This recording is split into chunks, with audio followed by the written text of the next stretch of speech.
Hey guys, welcome back. So today I'm going to be doing my updated top 5 eyeshadow palettes. I have 3 from Sephora high-end brands and 2 from the drugstore.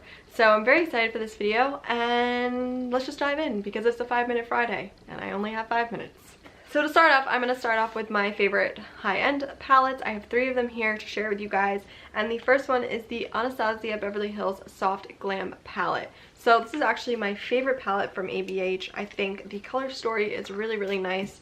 All the shades are very wearable, very usable, but you can also make a variety of different kind of looks with this palette. So this is a very neutral palette. There will be a trend here. I like neutral eyeshadows, but I just really love how you kind of have like this deep burgundy, you have like some warmer like orangey tones, you have some like pinky tones with the shimmers here.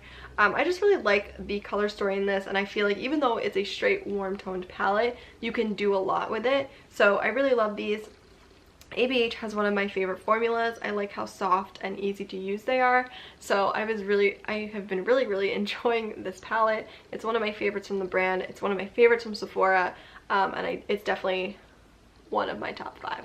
Next up, we have the Urban Decay Born to Run palette. So this is the palette that I like for when I want to do something kind of out of the box. What I like about this palette is that it has so many different kind of color stories within it. So you have like these cool toned blues and greens, you have like your reds and orange and bronzy shades, you have some purples, you've got some like pinky maroons. You have a lot of different shades to work with in here, but somehow they all still kind of coexist together. I think if you're just starting out in makeup, this is a really good palette to look into purchasing because you have so many color options, and for the price I feel like you get a nice amount of eyeshadow in here.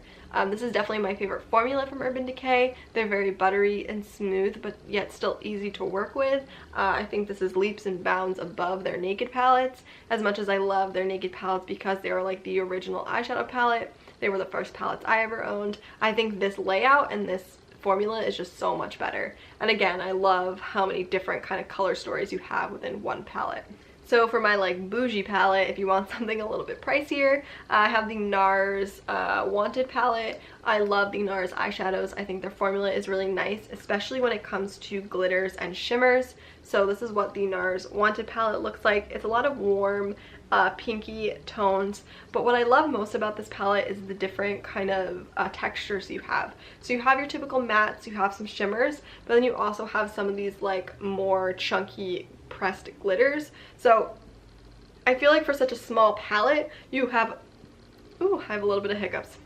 But I feel like for such a small palette you have a large variety in here. So when I look at this, like I could go like for a more brown look, I could go for a maroon look, I could go for like a gold look. I just feel like you could do a lot with this palette, and it'd be perfect for travel. Again, I love the NARS formula.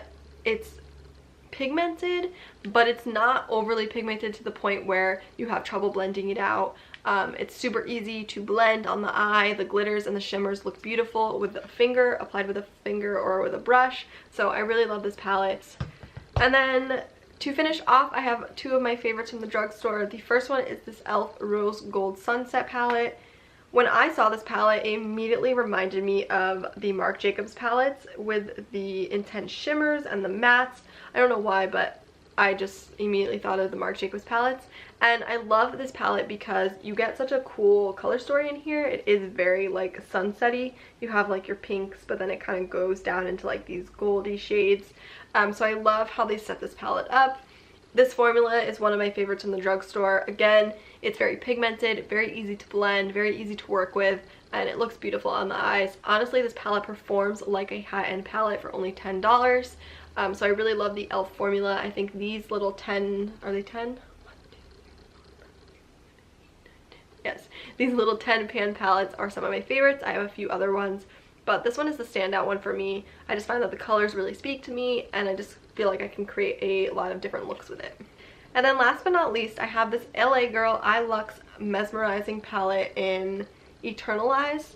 This is a surprise for me. I bought this product and I didn't really know what to think of it because I had used some LA Girl shadows previously and I just really didn't think the quality was there, but these shadows are absolutely gorgeous. The mattes are super creamy and pigmented, and then the shimmers are also super intense. So I really love this one. I only have this one specifically, but I'm sure some of the other ones are great too. I definitely want to try them out. But this quad in particular is really, really nice. And I think it's a great way to like dip your foot into some cool tones. I was looking to expand into some more cool tones in my collection that were still usable for me. And so that's why I picked this palette up, and I have not been disappointed. It's a really, really great palette. I actually travel with this sometimes because it's so compact and so small, but you can do a few looks with it. I feel like I can get a few different looks with this palette and not be bored with it. So I really enjoy these, and I definitely want to check out more. So those were my top 5 eyeshadow palettes from Sephora, high-end, and the drugstore. Let me know what some of your favorite palettes are down in the comments. I would love to hear, and maybe check them out. I've been trying to go on like a no-buy on palettes, but it's really difficult. But I hope you guys enjoyed this video. If you did, don't forget to give it a thumbs up and hit that subscribe button, and I will see you in my next video. Bye guys.